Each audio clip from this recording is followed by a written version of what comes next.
Donc, le thème de ce soir, c'est le Hametz. Quels sont les principes liés à l'interdit du Hametz, d'accord? Et donc, on va essayer de voir un petit peu les principes, les klalim. Donc, on commence. Donc, Arba mitzvot beisur Hametz. La Torah, d'accord, elle désigne 4 mitzvot, d'accord? Elle, elle désigne, ouais, elle enseigne 4 mitzvot liés au Hametz. Alors, les mitzvot, ça peut être des mitzvot négatives, c'est-à-dire des interdictions, et des mitzvot positives qu'on appelle des obligations, d'accord? Donc, on y va. Yesh batorah arba mitzvot aoskot beisur Hametz bepesach. D'accord? Il y a dans la Torah 4 mitzvot qui concernent l'interdit du Hametz pendant Pessah. Shalosh mitzvot lo ta'aseh ou mitzvah ta'aseh achat. Donc, Shalosh mitzvot lo ta'aseh. Lo ta'aseh, ça veut dire négative. Donc, il y aura 3 interdictions, 3 mitzvot négatives. Ou mitzvah ta'aseh achat et une mitzvah ta'aseh qu'on appelle positive, c'est-à-dire une obligation. Aïsou Arishon, on y va. Le premier interdit, Shelo le'echol chametz. La Torah, elle nous interdit de consommer du chametz, comme il est dit chez Nehemar, Velo ya'achel chametz. C'est écrit dans Shemot là-bas. Vous ne consommerez pas de chametz. Velavnu chachamim. Et les chachamim, ils ont enseigné par rapport à ça. Ils ont traduit à travers la Torah orale. Chez Aïsour, Shelo le'echol chametz, kolel gam et Aïsour, lehanot mea chametz. Dans l'interdit de consommer du chametz est inclus également l'interdit de profiter du chametz. Alors, qu'est-ce qu'on appelle profiter du chametz? C'est-à-dire, on peut soit le donner à manger à nos animaux, c'est une forme de profit, soit le vendre à un goy. C'est interdit pendant Pessah de profiter de chametz comme ça. Ouais. Ouais. Et on verra que les interdits sont liés à des horaires précises. Ok. Donc, il est interdit pendant Pessah lui-même, de vendre du chametz ou de nourrir nos animaux avec. C'est pour ça que ceux qui ont des animaux, des chiens, des chats, des croquettes, ils font attention à lui donner de la nourriture bien cachée à l'épaisseur. Et si maintenant le chien il mange pas? Alors, normalement, dans les croquettes et tout, il y a des ingrédients peut-être issus de céréales, donc issus de chametz. Donc, c'est compliqué pour ceux qui possèdent des animaux, soit leur donner de la viande et leur donner à manger ce qu'on mange nous, soit vérifier vraiment que c'est végétal et qu'il n'y a pas de céréales dedans. Puis on donne le moussuki, on donne le reste. Exactement. Non, tu donnes, te reste, hein, ça marche très bien. Donc voilà les 2 images, soit manger, soit profiter en vendant un goy, par exemple. Od Nehemar, il est écrit également dans la Torah, donc pareil dans Shemot, donc on est à gauche, hein. Kol mahmetzet lo tochelu, d'accord, tout ce qui a levé, mahmetzet ça vient du mot chametz, d'accord, tout ce qui a levé, vous ne mangerez pas. Donc ça inclut quoi? Umikan lamnu shelo rag davar she'echmitz mechavet asmo asur. C'est pas uniquement quelque chose, une pâte qui a levé, d'accord, c'est pas uniquement la pâte qui a levé, donc la pâte qui est devenue chametz. Et là, af ib echmitz mechamad davar acher ou asur ba'achila bepesach. Parce qu'il y a 2 façons de devenir chametz. Il y a 2 méthodes. Soit on verra que la pâte, après un certain laps de temps, elle va fermenter. C'est-à-dire qu'il y a des gaz qui vont se produire dans la pâte et elle va gonfler. Ça, c'est chametz. Mais il est possible d'accélérer le processus avec de la levure, par exemple. Donc là, on te dit, il est interdit de consommer des pâtes qui ont levé tout seul ou des pâtes qui ont levé avec de la levure. Ok? Peu importe le mode de fermentation, peu importe le mode de processus de chametz, c'est pareil, que ce soit une pâte tout seul ou une pâte qui a besoin de levure. Donc c'est ce qu'on voit. C'est-à-dire gonfler la pâte? Si, c'est-à-dire que le fait qu'elle soit gonflée, ça devient chametz. Mais il y a 2 méthodes pour arriver au chametz.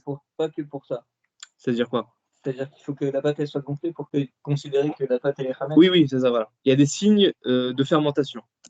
Mais comme je l'ai expliqué, soit elle devient chametz naturellement toute seule, il faut juste laisser le temps. Le temps fait l'affaire. Soit on met un agent accélérateur, on appelle ça du levain ou de la levure. C'est ce qu'on fait en général, d'accord? Donc, de manière ludique, hein, c'est ce qui est dans les photos. À droite, c'est une pâte qui a besoin de rien du tout. Elle dit en hébreu là-bas, elle dit j'ai pas besoin de levain, je vais lever tout seul, d'accord? Je suis une grande fille. Et à gauche, c'est une pâte un peu timide, elle a besoin un peu de levure pour monter. Donc, peu importe le mode de fermentation, soit tout seul, soit avec un catalyseur, avec un accélérateur comme la levure par exemple, c'est chametz et c'est interdit de consommer. Ok, on continue. Donc, Aïsour Hacheni, deuxième interdiction. Je rappelle qu'il y en a 3 en tout. Issour Balimatse. C'est l'interdiction qu'on appelle Balimatse. Le Hametz ne doit pas se trouver chez toi, dans ton domaine. Shelo Imatse Hametz Birshuto, que le Hametz ne se trouve pas dans ton domaine, dans tes propriétés à toi. Chez Neymar, comme il est dit, Shiva Chamim, 7 jours, Seor Lo Imatse Bevatechem. Le Seor, c'est le levain, c'est la levure. Le levain ne se trouvera pas chez toi, dans tes maisons. Seor ou Amachmetzet chez Aliada, Machmitzim et Abetsek. Comme je t'ai dit, la levure, c'est ce qui permet de faire fermenter une pâte. Ok, Ach en akavana les sor kanrak seor. On ne vient pas juste, le passou qui vient pas juste interdire la levure en tant que telle. Et là, gam hamet sheasu mimenu. Même une pâte qui a été levée par de la levure. Pas uniquement que la levure. Même la pâte qui a fermenté grâce à elle. Ça, c'est balimatse, qui, en gros, pendant Pessah, il ne doit pas se trouver de hamet chez toi. Troisième interdiction, Aïsour Aishlishi, Issour Balierai. Pas uniquement la Torah t'interdit du fait que le Hametz se trouve chez toi. Il ne faut pas non plus que tu le vois. Parce qu'il peut se trouver du Hametz chez toi sans que tu le vois. D'accord? Ou tu vois ce que je veux dire ou pas? Donc, Bal Irae, ça veut dire que le Hametz ne soit pas vu chez toi pendant Pessah. Chez le Yerae Hametz Birshutenu, que le Hametz ne soit pas vu dans nos maisons, dans nos domaines. Chez Neymar, comme il a dit, Matzot Yachel et Shivat Yamim. Les Matzot, vous le mangerez pendant 7 jours. Velo yere le chametz, et vous ne verrez pas du chametz. Velo yere le chaseor, et vous ne verrez pas de levure. Bechol gevulecha, dans toutes tes frontières, c'est-à-dire dans tes propriétés. Pas uniquement la maison, la voiture, le bureau, etc. Le casier de la synagogue aussi, tu vois. En fait, les chachamim, ils vont prendre les 2 derniers interdits, qu'on appelle balimatse ou balierae, et ils vont en faire une expression. Pendant Pessah, vous verrez, peut-être vous aurez l'occasion d'entendre l'interdiction de baliere ou balimatse. Baliere ou balimatse, on peut résumer ça de manière très facile. Il est interdit pendant Pessah de posséder du Hametz. C'est ça. On va résumer ça parce que c'est 2 interdits qui en vrai ne font qu'un seul interdit. L'interdit de posséder du Hametz. D'accord? Ok. On tourne. Donc, Bishni Isurim Elu, comme je l'ai dit, dans les 2 dernières interdictions qu'on a citées là, Balirei ou Balimatse, Over Rak Mishinimsa Birshuto Bepesah Hametz Benefar Shel Shiur Kazait. Les Cholapachot, il te dit comme ça, Shel Shiur Kazait, les Cholapachot, Aval Im Nishar Bishuto Hametz Shenifro Katan Mikazait, Eno Over basé Balirei ou Balimatse. Donc, là, c'est un chidouche, peut-être pour vous, en tout cas, vous allez me le dire. La Torah nous interdit de posséder du Hametz. À partir de quelle quantité elle nous interdit de posséder du Hametz? La Torah, elle te dit, à partir d'un kazaït. Si tu possèdes un kazaït de Hametz, tu transgresses l'interdit de posséder. Ça veut dire quoi? Si on prend la chose un peu à l'envers. C'est-à-dire que si je laisse une miette de pain par terre pendant Pessah, est-ce que je transgresse quelque chose? Absolument rien.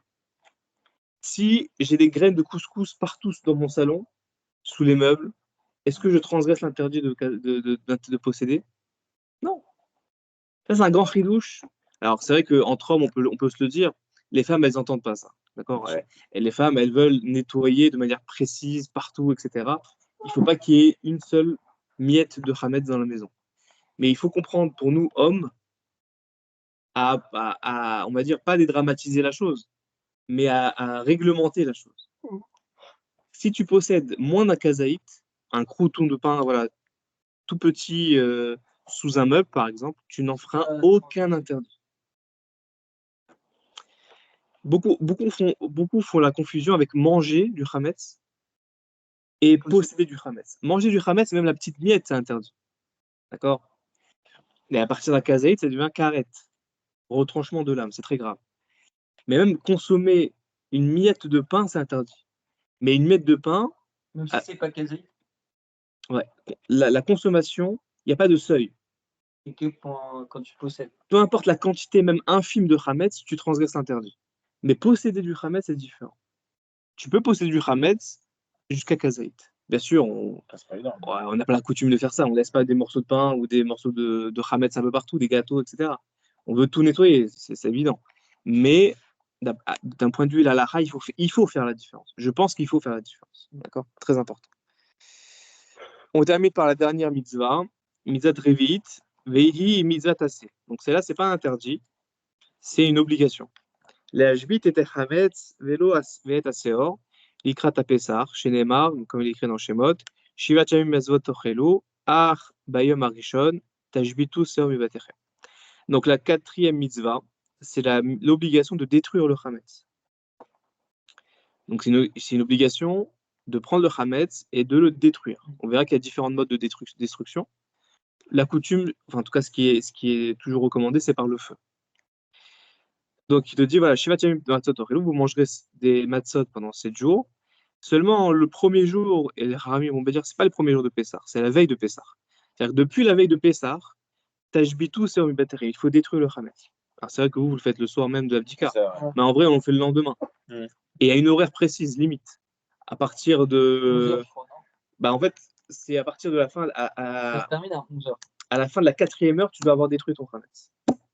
Il faut que tes domaines soient totalement. Enfin, que ton Hametz a été totalement détruit. Donc, ça, c'est le matin. Voilà, tu vois le père de famille avec ses enfants. Ils vont jeter le Hametz le lendemain matin. Ok. Donc, on résume. Il y a 4 mitzvot. Consommer. Posséder. 2 autres interdictions qui font qu'un seul, en fait. Posséder. À partir de Kazaït. Consommer, c'est à partir même d'une quantité infime. Et 4e obligation, cette fois-ci c'est une obligation, c'est détruire le chametz. On peut se poser la question, si j'ai fait le ménage de printemps, j'ai tout nettoyé, on arrive le soir de l'abdika, est-ce qu'il y a besoin de vérifier? Parce qu'il y a misère de détruire, mais si pour détruire, il faut avoir du chametz. Donc il y a une question qui est très, très forte dans la halakha, c'est celui qui n'a plus du tout de chametz le soir de l'abdika. Est-ce qu'il est toujours soumis à l'obligation de détruire ou pas? Oui. Alors, mais il n'a plus de chametz. Qu'est-ce qu'il peut détruire? On va se procurer. Razak. C'est-à-dire que, c'est une obligation. Alors, il y a des avis qui disent que si j'ai plus de chametz, bah, j'ai plus de mitzvah de détruire parce que j'en ai plus. T'es obligé de nous de faire. Ah là, c'est une obligation, c'est actif, tu vois ce que je veux dire ou pas? Donc il y a une marque loquette, mais le minag, on va dire, c'est que même si tu n'as plus de chametz, tu fais l'effort d'aller chez le boulanger, d'acheter un morceau de pain, voilà, pour le détruire le lendemain. Et pour une mesure de piété comme ça, d'accord? C'est bien. On continue. Bah, t'achètes un peu. Non, parce que tu vas aussi en consommer le soir de l'abdika. Ton repas du soir de l'abdika. Dimanche soir, on va faire c'est-à-dire que vraiment la destruction finale, c'est le lendemain matin. Et à partir de cette heure-là, tu ne dois plus avoir de chametz chez toi. Ok, Zmané Issour. Voilà, on va parler des horaires maintenant. D'accord? Et si on a un kolji ou un calendrier, ce serait pas mal quand même. Tu veux que je fasse un kolji? Après, ouais, on va faire ça après.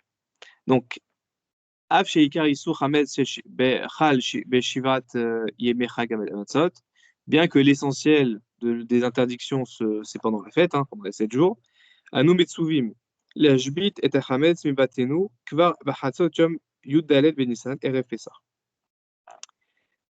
Il faut la veille de Pessah, avant Chatzot, donc avant le milieu du. Donc aujourd'hui, c'est vers 13h50 à peu près. D'accord? Avant cette heure-là, il faut détruire le Hametz. Alors pourquoi cette heure-là précisément? Parce qu'en fait, on va voir que c'est l'heure où on égorgeait le Korban Pessah. Et dans la Torah, il y a écrit qu'au moment où tu faisais le sacrifice du Korban Pessah, tu ne devais plus avoir de Hametz chez toi. Donc, les Chachamim, ils ont lié toutes les deux manières.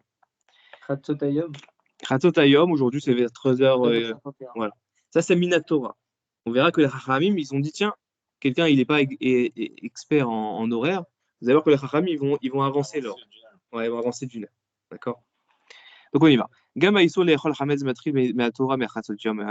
Donc, d'après la Torah, c'est Chatzot, la limite. Chez Neymar, comme il a dit, Vezavarta Pesach Lachem, quand vous allez sacrifier le Korban Pesach pour Hachem, l'Otochel ala Chametz, vous ne mangerez pas de Chametz. Donc, ça veut dire qu'il ne faut plus en avoir.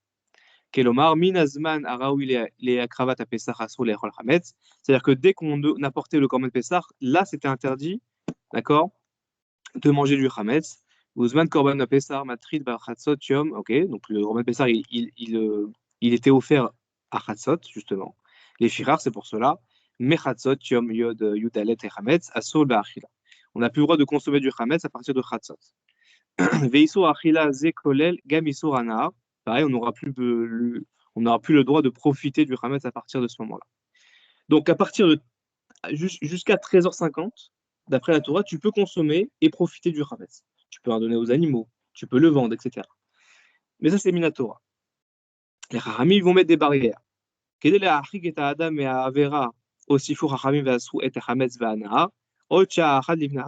Chachamim, ils ont eu peur, donc ils ont devancé l'horaire à 1 heure avant. Donc ça veut dire, au lieu que ce soit Hatzot, donc la fin de la 6e heure, ils ont dit la limite, c'est la fin de la 5e heure. Là, tu peux plus profiter du Hametz. Tu avances ou tu recules? Non, plutôt, c'est plutôt. La limite est plutôt. Ou Ba'achila, et dans la consommation, donc pour le profit, on a avancé d'1 heure.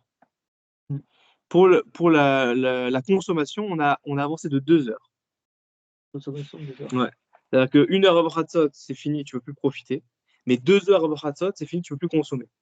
Donc dans la chronologie de la journée, vient d'abord l'interdiction de consommer et ensuite l'interdiction de profiter. Donc on va dire la fin de la 4e heure, c'est consommation. Fin de 5e heure, profit. Et on devra vendre le Hametz avant cette heure-là. OK? Ouais. Après, il t'explique comment on calcule les horaires, c'est facile. Aujourd'hui, avec calendrier, au Hachem, donc on peut tourner la page. Donc voilà, on résume un petit peu. Et regardez. Vous voyez la photo ou pas? Donc, Shah Rishona, Shah Shnia, Shah Shlishit, Shah Rivit. Pendant les 4 premières heures de la journée, jusqu'à la fin de la 4e heure, on peut consommer. On peut consommer du Hametz, il n'y a pas de problème. Mais il te dit, au Mitrilat Shah Hamishit, dès que commence la 5e heure, Asur lechol Hametz. Mais d'ivrei Chamim, d'après les sages, c'est interdit de consommer du Hametz à partir de la 5e heure. Aval Moutar Lehanot, on peut toujours en profiter. On a dit que le profit, c'est 1 heure après. Les machal Moutar Leachilo, Libema, Olimachoro, Legoy. C'est-à-dire que moi, à la fin de la 4e heure, je ne peux plus consommer, mais là, dans l'heure qui suit, je peux donner à mon animal, je peux donner à manger, je peux le vendre encore, je peux encore faire la vente du Hametz, d'accord? Ouais. Donc voilà, entre la 4e et la 5e heure, on peut encore faire des choses au niveau du profit. Mais consommer, c'est interdit. On tourne. Quand commence la 6e heure, ouais. Donc fin de la 4e, on ne peut plus consommer. Fin de 5e, on ne peut plus profiter. Donc on peut ni le vendre à un goy, ni le donner aux animaux, par exemple. Donc ça veut dire que la vente du Hametz, elle doit se faire bien avant. Elle doit se faire bien avant la fin de la 5e heure. Ouais. Et donc, on va dire, début de 6e heure, on n'a plus de rien faire. Ni de consommer, enfin, consommer depuis longtemps déjà, ni de profiter, rien du tout. Donc là, vraiment, on a une limite finale. Quand commence la 6e heure, on peut ni consommer le Hametz, ou Be'ana, ni le profiter Minatora. Donc, les Isdarez, les Ashbitoto, donc il faudra se dépêcher pour le détruire. Et tout instant où tu ne le brûles pas, donc les gens qui sont un peu en retard, tout instant que tu ne brûles pas, tu en transgresses l'interdit. Umevatel mitzvatase, alors c'est pas une transgression, excusez-moi. Umevatel mitzvatase, tu annules une mitzvah positive de détruire le Hametz. Donc chaque instant, on te compte c'est comme si tu annulais la mitzvah. C'est grave. Ouais, exactement, tu l'as pas fait, mais tu l'annules, c'est pire. Les vatel. Tu vas vraiment l'annuler, genre tu dis, bah c'est pas grave, je prends mon temps. Mais non. Chaque seconde que tu ne brûles pas ou que tu ne détruis pas ton Hametz, c'est considéré comme une annulation de mitzvah, donc c'est très grave.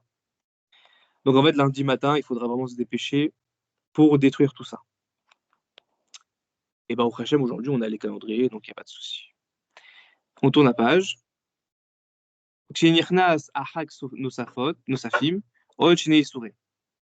Donc, quand la fête, elle commence.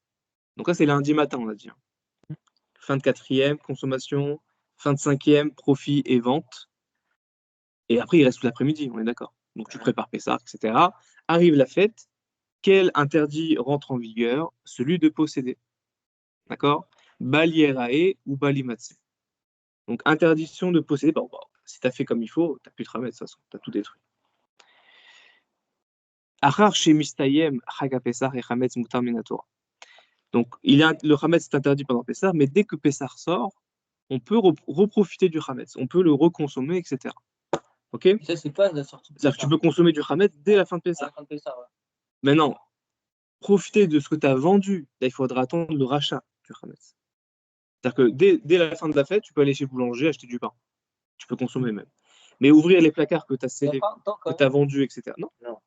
Le rachat, c'est Le rachat. Ah, il y a le rachat. Genre, tu veux prendre Pas le un. rachat de tes équipements, toi, le rachat de tes gars. Parce qu'avant la fête, t'as vendu ton Hametz. Ouais, c'est ça. C'est Ok. ça, il y a un Le temps que le Rav rachète le Hametz auprès du Goy, C'est t'as combien? pas le droit d'ouvrir les placards, quoi que ce soit, ça doit être scellé. C'est D'accord. pas un contrat horaire, en mode je te le vends de telle date à telle date, de telle heure à telle heure. C'est Je- un contrat. Ça, J'en ai jamais vu un de mes proposés, mais c'est une vente effective, hein. C'est-à-dire que le Goy peut rentrer chez toi et te dire, bah, il m'appartient, tu peux me donner mon whisky, s'il te plaît, ou tu peux me donner mes gâteaux. C'est une vraie vente, c'est une vraie vente. Maintenant, il faut qu'il la rachète. Après, hein? Ils vont noter. Ouais, ça, non, ça, c'est une vraie vente, bien sûr. Attends, mais du coup, c'est combien le temps pour. Environ 1 heure. Il faut attendre environ 1 heure qu'il rachète. Ouais, c'est ce qui T'as le est droit de consommer, mais t'as pas le droit de posséder. de réutiliser le Hametz ou de consommer le Hametz que tu avais vendu. Pour le moment que t'as pas racheté. Le nouveau Hametz, tu peux le manger tout de C'est suite. du vin, il n'est pas toi. Tu reprends un truc, il n'est pas toi. Mais consommer le Hametz que tu as vendu, tu dois attendre encore. Ça, elle est fictive. C'est l'effectif, elle est réelle. Elle est réelle, la vente. Ah non, c'est le pauvre, c'est le mec qui passe le bail à la signe à TVF. Ouais, non, c'est ça. Il est au courant Ouais, il lui dit voilà, on a fait fait, tu dois acheter ça, il dit ok. Il y avait une histoire comme ça. Pourquoi il demande Il y avait une histoire où j'ai entendu, je sais plus de quel rave, juste petite parenthèse. Il y avait un village où il y avait un seul non-juif. Donc, tous les juifs avant Pessah, ils ont vendu le Hametz à ce juif-là. Mais c'est non juif. à ce non-juif-là, pardon. Mais ils ne savaient pas que ce non-juif était marié avec une juive. Et donc, ils ont vendu le Hametz à ce non-juif, d'accord? Et le non-juif, il a dit à sa femme, mais je sais très bien que c'est une fausse vente. Cette vente, elle n'est pas du tout effective, elle n'est pas du tout vraie. C'est-à-dire que si je vais chez quelqu'un, jamais de la vie, il va me donner son Hametz. Bien qu'il me l'a vendu, tu vois. Elle dit, vas-y, va voir chez quelqu'un, tu verras. Va voir les juifs et va voir ce qu'ils vont te répondre. Donc il va voir, il rentre dans un foyer, il rentre dans une maison, et il dit, voilà, je suis pratiquement que le seul non-juif dans ce village, vous avez vendu Hametz, ce Hametz, il m'appartient. Et le non-juif, il lui a donné la bouteille de whisky ou la bouteille de ce que tu veux, ou le Hametz qu'il avait. Et le gars, il était tellement impressionné, comme quoi les juifs, ils respectaient tellement la Torah et que pour eux, c'était vraiment quelque chose de puissant, une vraie vente, à tel point qu'ils pouvaient même lui donner tout le Hametz qu'ils avaient parce qu'ils avaient compris que c'était une vraie vente. Bah, il s'est converti au judaïsme. Il a été époustouflé de cette vérité que les juifs lui ont montré. Tu vois ce que je veux dire ou pas? Et apparemment, il s'est converti au judaïsme grâce à ça. C'est une vraie histoire. C'est une vraie histoire. Et d'après, qu'est-ce qu'ils ont fait? Eh ben, il n'y a plus de goy. C'est-à-dire que c'est fou. Là, c'est par rapport à ce qu'on disait sur la vente. C'est une vraie vente. C'est une vraie vente. C'est un mec qui vient chez toi. Il vient. Il peut demander ce qu'il veut. Ici, il vient. Comment tu lui donnes le mec? Toi, t'as pas le droit de le toucher. Après, maintenant, à Paris, tu connais pas à quel non-juif on a vendu le Hametz. Mais non, un mec, soi-disant, Ouais. Je lui dis, c'est là, il y a que ce que tu mets. Puis il y a un tel. Bien sûr, bien sûr. T'as pas le droit de toucher. Hein? Tu lui dis, c'est à toi de te servir. Ça veut dire, il te montre. Non, il vient, il l'ouvre. Normalement, alors, comment fermer les placards? Il y en a qui disent la clé, il y en a qui disent qu'il faut mettre des clous, etc. C'est vraiment très. En tout cas, ça t'appartient plus. Ce meuble là où t'as rangé, ça t'appartient plus. C'est plus à toi. Tu prends le meuble avec. Non, que ce qu'il y a dedans. Content. T'as pas vendu le meuble. Là, il faut jamais vendre. Et il y a beaucoup de gens qui se trompent quand ils vont en vacances, par exemple, qui vont dans des pessards organisés, ils vendent toute la maison. Ah ouais. Ça, c'est totalement, on va pas dire débile, mais c'est-à-dire que si tu vends toute ta maison, il faudra que tu la rachètes auprès d'un notaire, etc. C'est pas n'importe quoi. C'est une vraie vente. Tu as vraiment vendu ta maison. Et en plus de ça, c'est pas. Donc déjà, tu dois réacheter ta maison avec un vrai contrat d'achat, etc. Non, ça peut. Non, mais c'est vrai. Hein. Le non-juif, il peut très bien aller porter plainte, comme quoi cette maison elle m'appartient, etc. C'est une vraie vente. Mais de plus encore, on va pas aller jusque-là. Mais même les ustensiles qui sont chez toi, ils ont pendant la fête appartenu à un goy. Donc quand tu vas quand tu vas revenir chez toi, que tu vas tout reprendre, il faut que tout remettre il faut tout tremper au musée. Ah ouais. Avec bracha et tout. Donc il faut jamais vendre toute sa maison. Il faut jamais vendre des ustensiles aussi. Dans le contrat de vente, tu dis jamais je vends les ustensiles Hametz. Non, il faut dire, au lieu de dire ustensiles, tu dis je vends le Hametz qu'il y a dans mes ustensiles. Très, très. C'est-à-dire que c'est juridique. Hein. C'est toi qui travaille un peu dans le droit. C'est vraiment des clauses de contrat. Et la Torah, elle t'oblige à remettre tous les ustensiles au mikvé. Alors, si c'est 2 verres, ça va. Mais si c'est toute une vaisselle, c'est une galère. Hein. Oui, Avec bracha. C'est-à-dire que si on te permet de faire la bracha et de dire le nom d'Hachem, c'est que c'est pas en vin. Donc, c'est-à-dire que c'est vraiment une vente. C'est vraiment une vente. Avec bracha. C'est pas genre avec dans le doute. Genre dans le doute, ça t'appartenait, mais en fait, ça appartenait à lui, etc. Non, ça t'appartient plus, c'est fini. Donc, ce que tu mets dans le contrat de vente, c'est plus à toi. Terminé. C'est bizarre qu'un mot juif se manifeste pas. Donc, il te dit, une fois que la fête elle se termine, le Chametz redevient permis d'après la Torah. Et là, Chachamim Shasru Achila Vana Bechametz Shel Yehudi Shavarla à Pessah. Par contre, un juif qui n'a pas vendu son Chametz, qui a possédé du Chametz pendant Pessah. J'ai une baguette dans le tiroir, dans le placard, je ne l'ai pas vu pendant le Tika, etc. Elle passe toute la fête, cette baguette, dans le tiroir. Je peux plus ni la consommer, ni en profiter. Je peux même plus la vendre. Je peux même pas nourrir mes animaux avec. Donc, les Chachamim, ils ont interdit un Chametz qui a passé Pessah appartenant aux Juifs. Aux Juifs. C'est pour ça que dans les supermarchés, par exemple, ouais, ils vendent. Si le propriétaire du magasin, genre du Franprix ou truc comme ça, c'est un Juif, t'as plus le droit de racheter son Chametz. C'est fini. À part s'il l'a vendu. Donc ça s'appelle Chametz She'avar al Pessah. Un Chametz qui a passé Pessah en étant toujours appartenant toujours aux Juifs, tu peux plus le consommer ni en profiter après Pessah, c'est fini. Parce que forcément, c'est trop facile après. Tu vas dire, voilà, je fais semblant de ne pas vendre mon Chametz, tous mes alcools et tout, bah forcément, après, tu vas profiter pour en profiter. Les Chachamim, ils ont dit non. Donc, Kevan Shavar la Issour c'est comme il a transgressé l'interdit de posséder du Chametz pendant le Sahar, Bekar Sheishir Etzlo et Chametz Vachai. Donc, on lui interdit, ça y est, c'est fini. Tu ne peux plus en profiter ni en consommer. Aval, donc on tourne la page 37. Aval Chametz chez le Goy et Shavar Allah va Pessar, Mutar Bachila. Par contre, un Chametz qui a appartenu au Goy pendant Pessar, il n'y a pas d'interdiction, tu peux très bien le consommer, il n'y a pas de problème. Et tu peux même lui acheter, même le consommer, voilà, c'est ce qu'on fait après Pessar, de toute façon. On va chez le boulanger, on achète du pain. Est-ce que c'est bon pour vous? Ouais. Est-ce que vous voulez continuer ou vous voulez... C'est bon, c'est bon? Ok, donc c'est bon, c'est clair ou pas? Donc, lundi matin, après la 4e heure, fini de consommer. Fin de la 5e heure, interdit de profiter, donc il faut vendre avant, forcément. Tu ne peux pas profiter, ça veut dire vendre aussi. Et dès que rentre la fête, interdiction de posséder pendant 7 jours. Après la fête elle termine, tu peux réacheter de nouveau du Chametz appartenant à un goy et pas à un juif. Et le Chametz qui t'a appartenu pendant Pessah ne t'est plus du tout. Il t'appartient plus et tu ne peux plus le consommer après Pessah. C'est interdit. Il ferme, il vend, je pense. Ah, mais je crois que c'est des rebeux qui. Ah, tu vends des boulangers. C'est la raf. Qui? De quoi? Donc, il ne vend pas, juste il ferme. Oui, voilà ça. Donc le Chametz qui est là-bas. Je sais pas s'il vend. Je sais qu'il le Chametz qui est là-bas, il n'appartient pas aux Juifs, il appartient aux non-Juifs. Donc il n'y a pas de problème de racheter dès la fin de la fête. Non, je pense qu'il est fermé.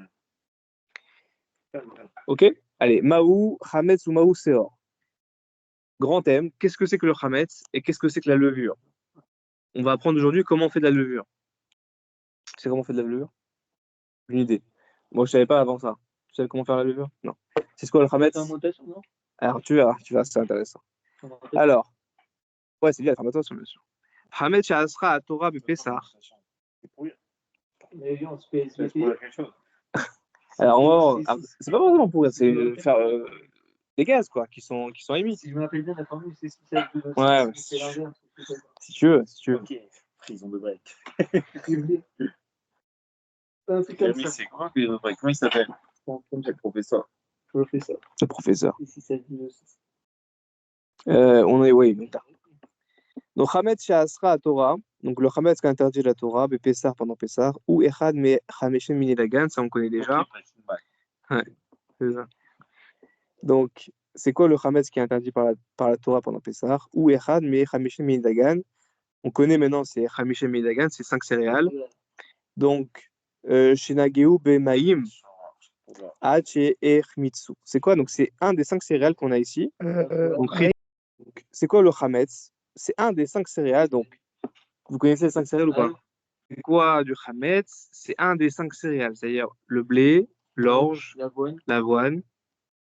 Il manque de le seigle Le seigle et l'épeautre. Ah ouais. J'arrive pas à le- Alors, c'est quoi? C'est je prends une graine de ces 5 céréales et je la mets en contact avec de l'eau. C'est ça le Hametz.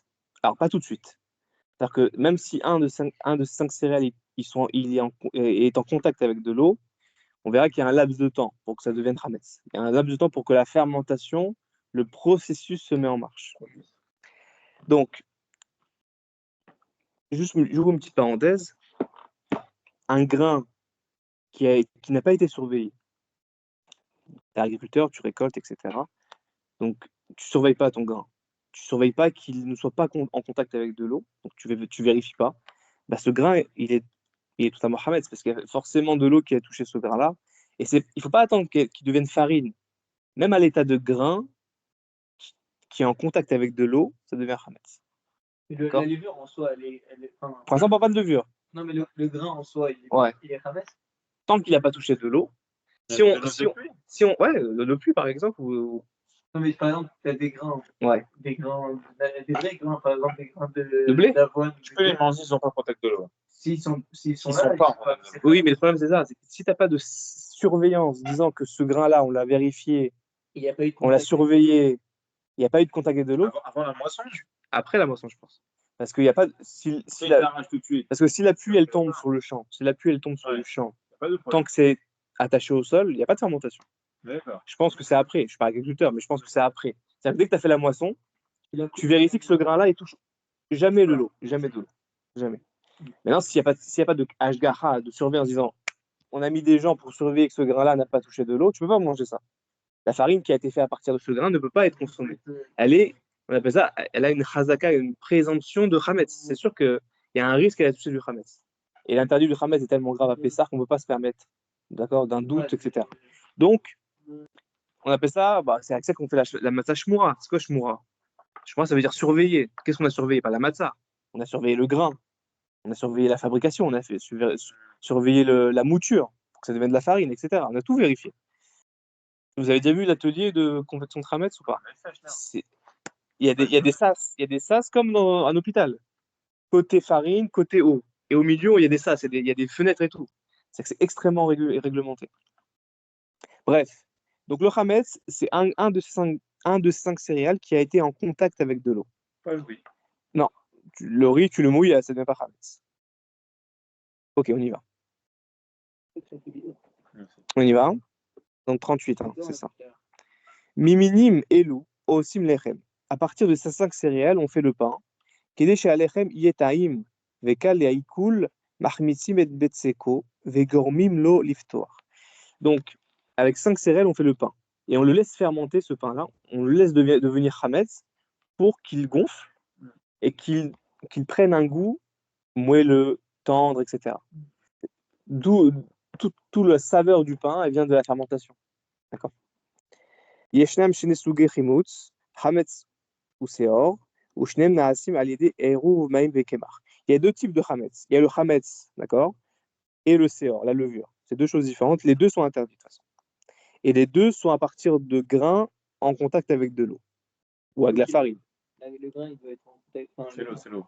Hein? Quoi qu'il arrive, le grain, il sera en contact. Sauf s'il y a. S'il n'y a pas de surveillance, ouais. S'il n'y a pas de surveillance, il y a une présomption que c'est Hametz. Maintenant, s'il y a une surveillance, il n'y a pas de problème. Donc, on va voir le Hametz et on va voir le Seor. Le Hametz, c'est quoi le Hametz? Mahmitzim et Aïsot, Kede le'efod mehem lechem ou veugot. On fait fermenter les pâtes, donc les pâtes à pain, d'accord? On les fait fermenter afin de faire du pain et des gâteaux. Donc,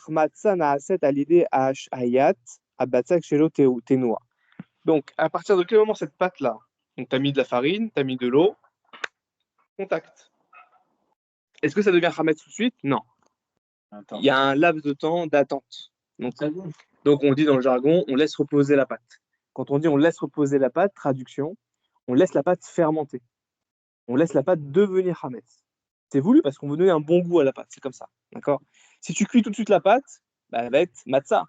Elle va être lechem oni, le pain de pauvreté. C'est tellement fin, il n'y a aucun ingrédient. Tu vois ce que je veux dire ou pas?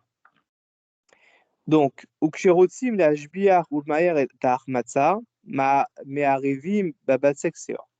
Donc, on a dit, si on laisse la pâte reposer sans levure, à partir de 18 minutes, ça va fermenter. Mais tu peux aller plus vite. Tu peux rendre la pâte Hametz beaucoup plus vite en mettant de la levure. Ok? Donc, aujourd'hui, quand on fait le pain, ça dure moins que 18 minutes. Pourquoi? Parce qu'on met de la levure dedans. Mais en vrai, sans levure, il faut attendre 18 minutes pour que la pâte devienne Hametz. Si tu mets de la levure, bah, elle va devenir Hametz beaucoup plus tôt. Comme les Anglais, Beaucoup plus tôt. comme les Anglais. On va dire un catalyseur. Ouais, c'est un catalyseur, quoi. C'est un accélérateur. Ça, le catalyseur, je me rappelle de ça. SVT. Donc, quand on fait des matzot, on met pas de levure. Donc, on reste sur le laps de temps de 18 minutes. On empêche la pâte de fermenter toute seule. Ok. Ça, c'est le Hametz. Ok. Vous avez compris? Contact entre de l'eau et de la farine, on laisse le temps, c'est terminé. C'est devient Hametz. C'est quoi Seor? Alors, c'est quoi la levure? Bah, la levure, on va l'expliquer tout de suite. En fait, c'est une pâte qu'on a laissé fermenter pendant très, très, très longtemps. Très longtemps. Ouais, très longtemps. Quand on laisse une pâte fermenter pendant même plusieurs jours, tu laisses la pâte. On va expliquer comment ça se passe. Il va l'expliquer dans les petites photos là.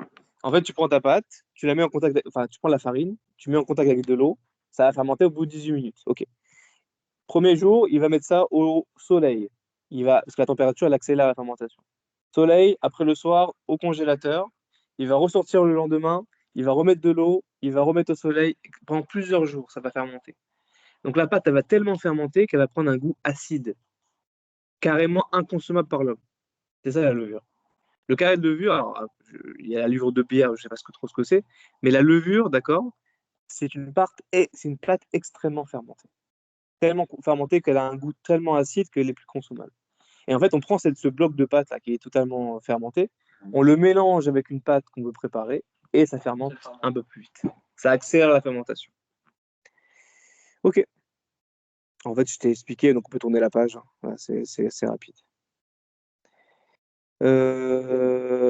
Ça, c'est bon. Donc, Gam et Techametz ve Gam et Taseor Asar Batora. Les deux sont interdits par la Torah. Adin Shelem Kshavé. Et la loi concernant les deux, donc le Hametz d'un côté et le Seor de l'autre, sont les mêmes. Shemish e Bishuto Bepesar. Kazait Mehem Over Beal Evrayu Bolimatse. Il est interdit de posséder à la fois du Hametz et à la fois du Seor. Les deux sont interdits durant Pessar à hauteur de Kazaït, toujours. Posséder, on a dit que c'était Kazaït. Hein. Aval. Alors, quelle est l'astuce pour éviter qu'une pâte... Il y a deux astuces. Ça, c'est intéressant. C'est intéressant. On a dit que si on laisse la pâte pendant 18 minutes, seule, hein, sans levure, ça va prendre 18 minutes pour fermenter.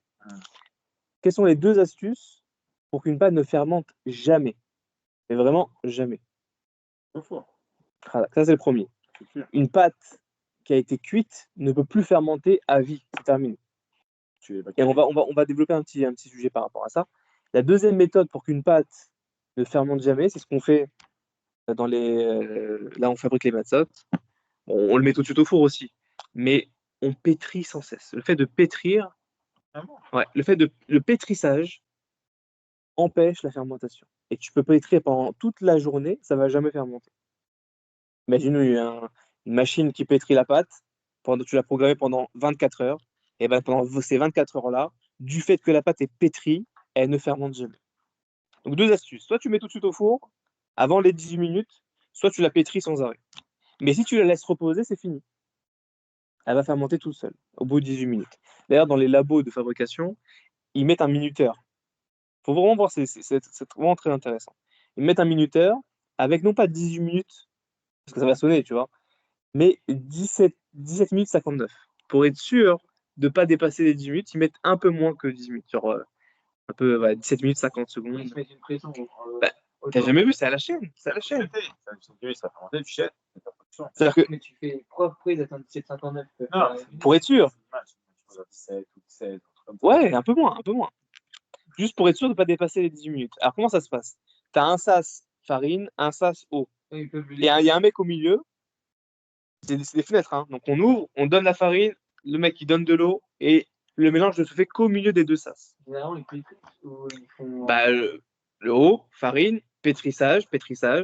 On coupe en petits morceaux, et on a une table avec beaucoup de personnes qui vont pétrir la pâte tac, tac, ils vont faire des Pas matzot, directement au four. et après directement au four, en direct. Ah, il pète. Ouais, ils font tout de suite. Moins que 18 minutes, on n'attend pas. C'est hachmois, ça. Et ensuite, on nettoie tout. Tout est stérilisé, pas une goutte d'eau, rien du tout dans les ustensiles. On enlève toutes les pâtes toutes les traces de pâtes qui ont pu rester dans les rouleaux et tout comme ça. Et on recommence tout le processus. Hachmois et la non-shmoa, c'est pas différent. Alors, ce qu'on appelle shmura, non, en fait, les deux sont shmurot. Donc l'autre, elle fait pas. En fait, on désigne shmura, une matzah qui est apte pour le soir de Pessah. Parce qu'il y a une misa de consommer la matzah le soir de Pessah. C'est une misa minatora. Et on ne l'accomplit, d'après beaucoup de poskim, d'après beaucoup de par une matzah faite à la main. Et la matzah faite à la main, on l'appelle ça shmura. Ça ne veut pas dire que celle que tu achètes en carré, là, d'accord? À la machine, c'est pas shmura. Le blé, elle a été surveillée aussi. Donc, les deux sont shmurot, techniquement parlant. Les farines ont été surveillées dans les deux cas. Sauf que, comme celle qui est à la main, elle est apte pour la misa du soir, et que l'autre pas pour tout le monde, il y a des poskim qui disent que la matzah faite à la machine n'est pas valable. Pourquoi? Quelle différence entre les deux? C'est qu'en fait, quelle est la matzah qu'on peut manger le soir de Pessah? C'est la matzah où celui qui l'a fabriquée avait la kavana, d'accord? Il avait l'intention de faire cette matzah-là pour le soir de Pessah. Le problème, c'est qu'une kavana ne peut pas être possible avec une machine. Est-ce que la machine, quand elle fabrique les matzot, elle a la kavana de fabriquer des matzot pour le soir de Pessah? Non. Avec les hâtes que faut Elle ne peut pas avoir cette intention-là. Alors, il y en a qui disent que celui qui appuie sur le bouton, il peut dire aussi. Alors, on la mettra en deuxième position. Si on n'a pas la shmura à la main, on prendra la shmura en machine. Mais le meilleur du meilleur, c'est que l'homme qui fait la matzah, il a fait l'Echem matzot mitzvah. Pour la mitzvah de consommer la matzah. Et donc, avec cette kavana-là, cette matzah-là, elle est totalement cachère pour le soir de Pessah. Donc, c'est pour ça qu'à la main, avec l'homme, c'est mieux. Avec la machine, c'est un peu plus compliqué. Mais les deux sont shmurot. Il y a une épaisseur max de la matzah ou pas? On l'a fait plus fine. Non, celle de Djerba, elle est un peu épaisse. Hein. Non, stop, tu l'as fait moins. Ouais, ouais. Je vais tout cachériser. Ouais. Et dis donc, je l'aplatis mal. Non, il n'y a pas de problème. Il n'y a pas de problème si elles sont un peu épaisses. Non. En général, tu l'aplatis comme ça, tu fais une petite pâte assez fine. Ouais, assez fine. Tu fais des petits trous comme ça. Et après, tu mets directement au four. Non, c'est pas grave. C'est pour aérer, quoi. Et tu mets directement au four. Tant que tu la mets au four, ça bloque le processus. C'est pas très compliqué à faire, non? C'est plutôt la stérilisation qui est compliquée. Pour l'autre. Ouais, parce que ça va tellement vite. Après, bien sûr, tu as des sécurités. Tu pétris, tu mets tout de suite au four, donc il n'y a pas de problème. Revenons un peu quand on a dit tout à l'heure, une pâte qui a été cuite au four ne deviendra jamais chametz. Il y a un grand débat dans Pessah. Est-ce qu'on a le droit de prendre la matzah et de la tremper dans un liquide pendant Pessah? Il y en a plein qui ne le font pas. On appelle ça la matzah shrouya. La matzah shrouya, c'est la matzah trempée. Il y a beaucoup de personnes qui disent, les Ashkenazim en général, ils disent nous on mange pas la matzah trempée dans un liquide. Ouais, Par exemple dans la msoki, mais qui mettent pas dedans. Ah, il met pas. Pourquoi? Parce que d'après les Ashkenazim, une pâte qui a été cuite au four, il se peut qu'il y a de la farine dessus, tu vois. Parce que des fois il y a un peu de farine dessus, etc. Où ils ont peur qu'une partie de la pâte n'a pas été cuite complètement. Donc ils se disent tiens, il y a un risque que peut-être la farine, tu sais, la petite poussière qu'on a sur elle fermente. Ou alors le petit bout de pâte qui n'a pas été cuit totalement fermente aussi. Mais les Sfaradim, ils ne se basent pas sur ça. D'ailleurs, on vérifie que la pâte est bien cuite partout. D'accord?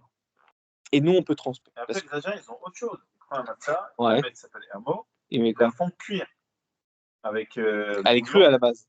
Elle est cuite. Ah ouais. Ah, elle est cuite déjà. Ouais, c'est pour ça. Le bouillon est cuit. Nous aussi, on fait un plat comme ça. En fait, Dans le jus de poulet, on fait une sorte de soldela. La matzah est déjà cuite déjà. La matzah est déjà cuite, on la met dans un jus de poulet et ça fait des sortes de pâtes matzah, tu vois. Ouais. Des spaghettis matzah, tu vois. Pas de problème. Tremper la matzah dès qu'elle est cuite, c'est fini. Il n'y a pas de danger. Le danger, c'est quand elle est crue, c'est tout. Quand elle est crue, ouais. Quand elle est crue, et ouais, ça peut fermenter. Donc voilà, donc l'image, elle te montre, voilà. Le juif, il pétrit la pâte. Miyad, il y a marqué miyad. Miyad, ça veut dire tout de suite. Miyad, il passe directement ça au four et ça devient la matzah. Et ça ne deviendra plus jamais chametz. Nimtza chez Otam aminim chez Alulim lachmitz, Davka em aminim chez Mehem aussi matzah mitzvah. Ok, donc c'est bon. Okay. Donc à partir de ces 5 céréales, on fait des matzot cachères pour la mitzvah. Agdarat achimut vavetsek. Donc, en fait, ça va reprendre un petit peu ce que j'ai expliqué. Une pâte qui est pétrie sans arrêt, ne deviendra jamais Hametz. Ok? Il y a par contre, à l'inverse, mettre une pâte au soleil, donc à forte température, ça accélère la fermentation. Donc le temps de 18 minutes sera réduit. La fermentation sera plus rapide et la pâte deviendra Hametz beaucoup plus rapidement. Je ne pas la mettre. Faut pas la mettre au soleil. Faut pas la mettre au soleil. Ok? Ça c'est bon, hein? Ça c'est ce qui est écrit clairement. Ok. Quel est donc page 44? Quel est un des signes d'une fermentation? Bon, la pâte elle gonfle, etc. Mais en vrai, d'après la halakha, il y a d'autres signes bien plus caractéristiques d'une pâte Hametz qui a levé pendant 18 minutes, par exemple, sans levain. Moins de 18 minutes pour une pâte qui a été mélangée avec du levain, avec de la levure. En fait, c'est les fissures. Quand on voit une fissure dans la pâte, c'est que elle est devenue Hametz. C'est un des grands critères. Ouais. Écrit comme ça.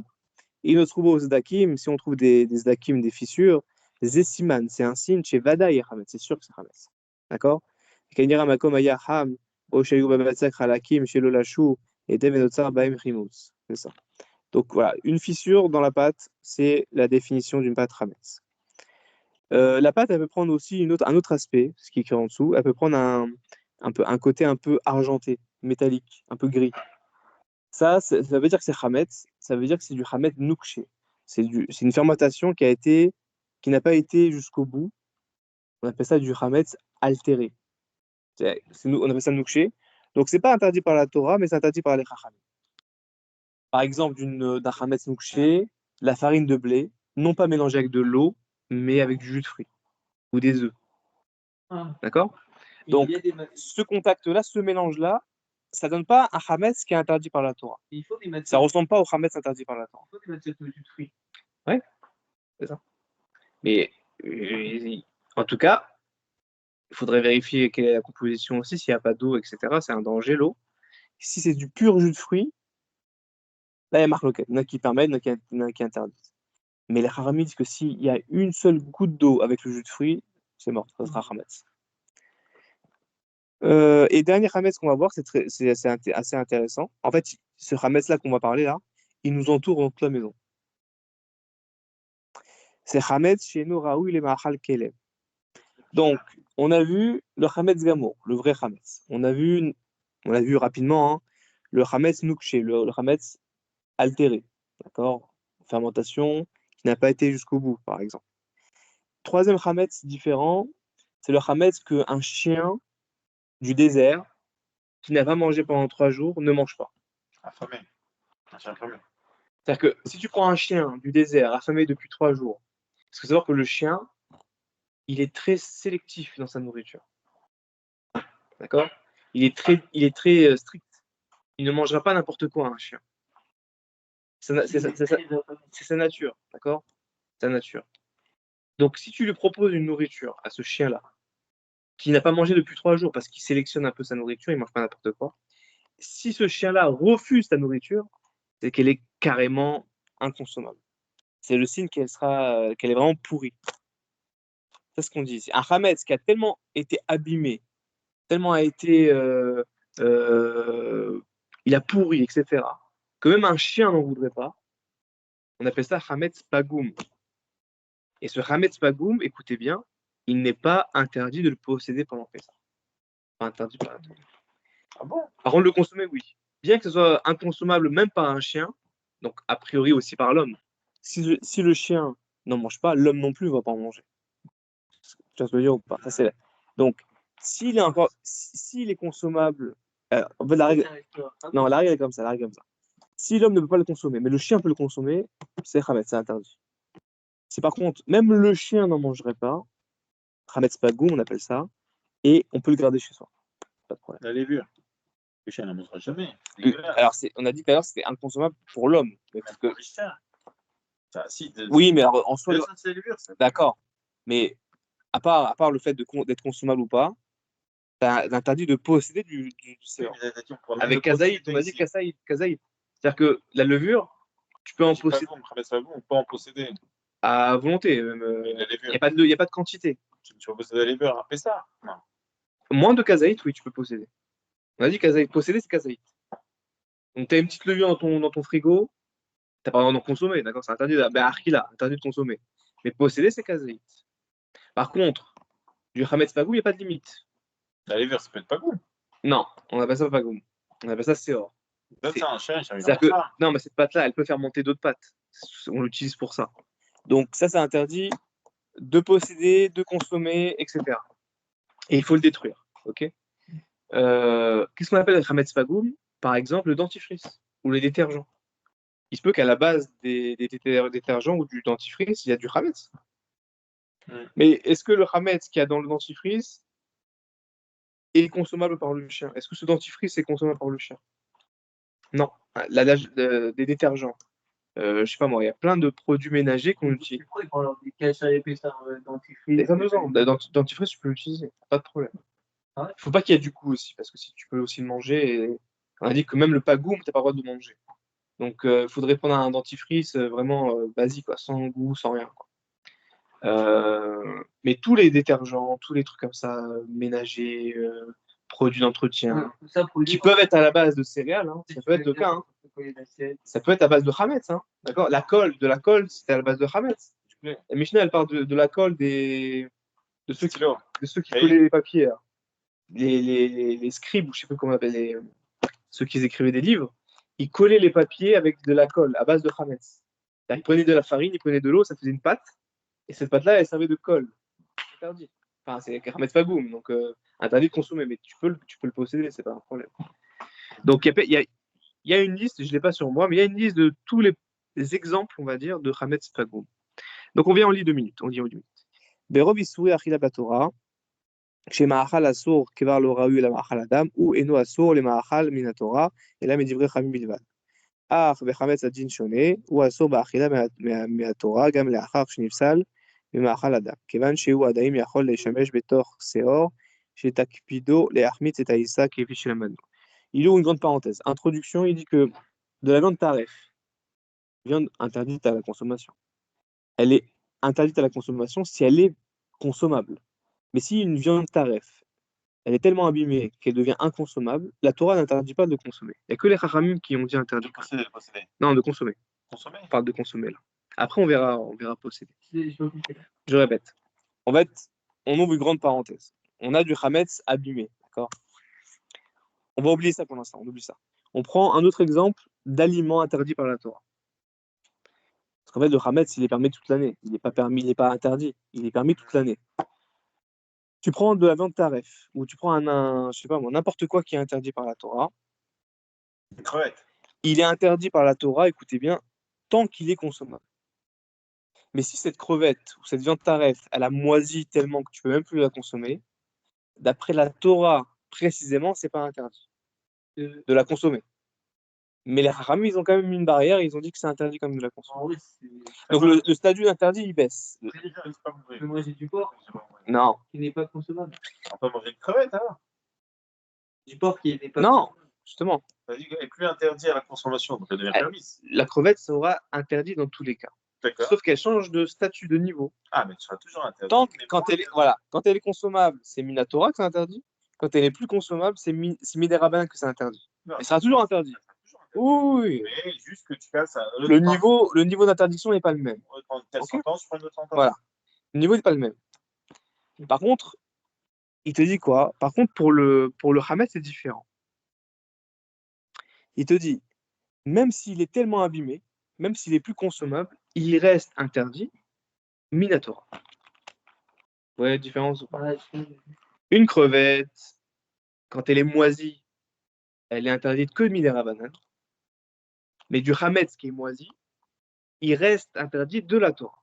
Donc l'interdit il est plus fort. Le niveau d'interdit il est beaucoup plus fort pour le Hametz.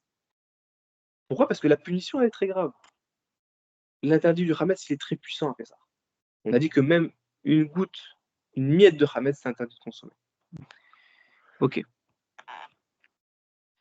Donc, alors dans quel cas, on continue, Verak im Hametz aya raoul le ma'achal adam ve'acharkar יתקלקל כל כך עד שנפסל ממאכל כלב. כבר אינו נחשב כלל לאכול ואין עליו דין חמץ, ואינו אסור באכילה מן התורה.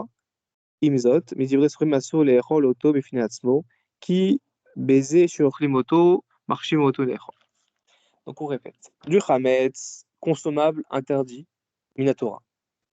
Du chametz moisi, pagoum, interdit toujours de la Torah.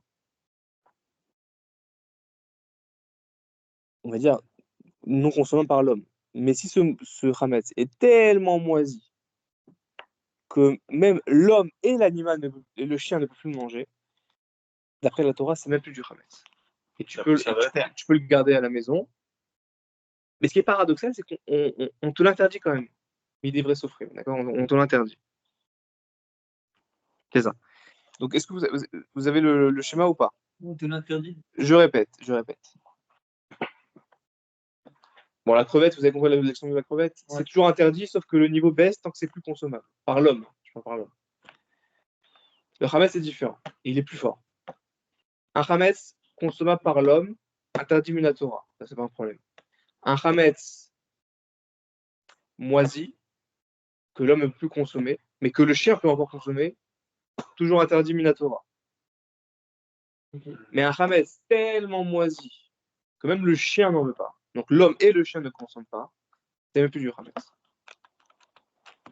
Tu peux le garder, mais paradoxalement, tu ne peux plus consommer. Tu n'as pas le droit de consommer. Bien que ce ne soit pas consommable. C'est ce que je veux dire ou pas. Il y a un paradoxe dedans, et les haram, ils ont dit, tu prends un bout de pain là, tellement moisi que même le chien refuse, tu vas dire, bah allez, je peux même le mettre dans ma bouche à moi, parce que c'est même plus du chametz, on a dit. Il s'annule de lui-même, le chametz, d'accord? C'est plus du chametz. Quand même, les haram, ils ont dit, allez, si tu le mets dans ta bouche, c'est peut-être que tu trouves une importance dans ce chametz et que c'est interdit. Ouais, c'est un peu paradoxal, mais c'est comme ça. Les haram, ils ont interdit, c'est fou parce qu'ils ont interdit de consommer du chametz qui n'est pas consommable, même par un chien, pour te montrer la puissance du chametz. Pourquoi? Parce qu'on rentre dans la tête du mec qui met ça dans la bouche et on lui dit peut-être qu'il trouve un goût ou une importance à ce chametz et donc peut-être que ça lui redonne une petite valeur et du coup ils ont interdit même de le consommer. Donc le dentifrice par exemple. Tu vas dire, bah, c'est pas consommable. Allez, je me force, je le mange. Bah, c'est interdit. C'est bien que ce soit pas consommable. Ok? Donc ça, c'est chametz pagoum. Donc tous les produits d'entretien, le dentifrice, tout ce que vous voulez, vous pouvez le garder chez vous, même l'utiliser, il n'y a pas de problème. Mais la seule limite, c'est le consommer. Voilà, c'est tout. Il n'y a pas besoin de le vendre, il n'y a pas besoin de le détruire, parce que c'est même plus du chametz. Ça va? Chametz gamour, chametz mokché, chametz pagoum. Je pense qu'on finira sur ça. Ok? Ouais, là, dans la photo en bas, il te montre un shampoing. Shampoo, il y a marqué shampoo en hébreu. Mideganim, je crois. Ouais, Mideganim. Shampoing aux céréales. Ouais. Un shampoing aux céréales, c'est même plus du chametz parce que même le chien n'en veut pas. Donc c'est chametz pagoum. Le chien n'en veut pas, c'est plus du chametz. Tu peux le posséder, même l'utiliser si tu veux, mais sans le consommer. T'as pas le droit de consommer. Pas de la Torah, d'après les Chachamim. Mais la Torah, elle te permet de consommer, il n'y a pas de problème. Et nous, on suit bien sûr les paroles des sages. Ok? On passe la page suivante. Comme tu veux, comme tu veux. La dernière page. Ah, oui, pardon, excuse-moi. Ah, c'est fini? Ouais, il y a une page encore. Ah, je ne savais même pas qu'on avait fini. Ok. 46. Alors, on va lire dans le texte, c'est facile à comprendre, vous savez pas. Chametz shenimsal me'achilat kelev niftar bibiur chametz. Bibiur chametz, ouais. Les autres d'Afka, im chametz nimsal, lifnei shehigia zman isu chametz. Il te dit, qu'est-ce qui est appelé chametz pagoum? Qu'est-ce qu'on peut garder pendant Pessah? Qu'est-ce qu'on n'a pas besoin de détruire? C'est un chametz qui a été abîmé avant Pessah. Qui a été abîmé. Qui a été rendu pagoum avant Pessah. Il dit, voilà. Avant Pessah, on a mis du détergent dedans. Il est pagoum.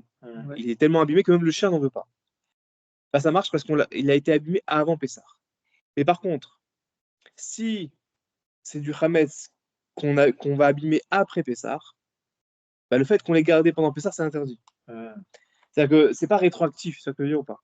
C'est que voilà. C'est que avant. Pas voilà. C'est-à-dire que du chametz qui est consommable par le chien et donc aussi par l'homme, Si tu le gardes et tu tiens, après la fête, je vais le détruire avec des détergents, etc., ça marche pas. Tu as quand même transgressé l'interdit pendant la fête. Donc, Profit, c'est la base. est-ce que tu peux De posséder aussi. Tu n'as pas le droit de posséder parce qu'il était concevoir le chien. est-ce que tu peux rentrer dans un supermarché et acheter un shampoing Khamet? Oui. Oui, pourquoi pas. Pas de problème. C'était du Hametz Pagoum avant Pessah. Mange pas. Il te dit Aval, im. Attends. Tu peux. Oui, pas de problème. Aval, im, chez. Il n'y a aucun problème. Ménager, il n'y a aucun problème. C'est pas Goum, c'est un peu du Hametz. Ça fait pour manger. Voilà, c'est pas. Dans un supermarché qui est Khamet. Yeah, par rapport. Le produit en soi, il est Hametz, mais Hametz Pagoum. Traduction, c'est pas du Hametz. Ok. Ok. Donc il te dit Aval, im, chez Giazman, Nisso Hametz ou Adin, Adain, Aya, ou les Mahal Keleb. Si pendant la fête, l'heure où la fête rentre, ce Hametz était encore consommé par le chien, d'accord? Gam im acharkar nifsal mimachal kelev. Si on l'a abîmé après, d'accord, après la fête, par exemple, chova levaharo mikevan shekvar chala alav mitzvah bio chametz ve'en yotzim bayede chova al. Ok. Il te dit, t'aurais dû le détruire ce chametz, t'aurais dü le détruire. C'est pas parce que tu vas l'abîmer après la fête que ça va changer quelque chose. C'est pas rétroactif. Donc voilà, c'est ça qu'on dit. Ok. Des questions?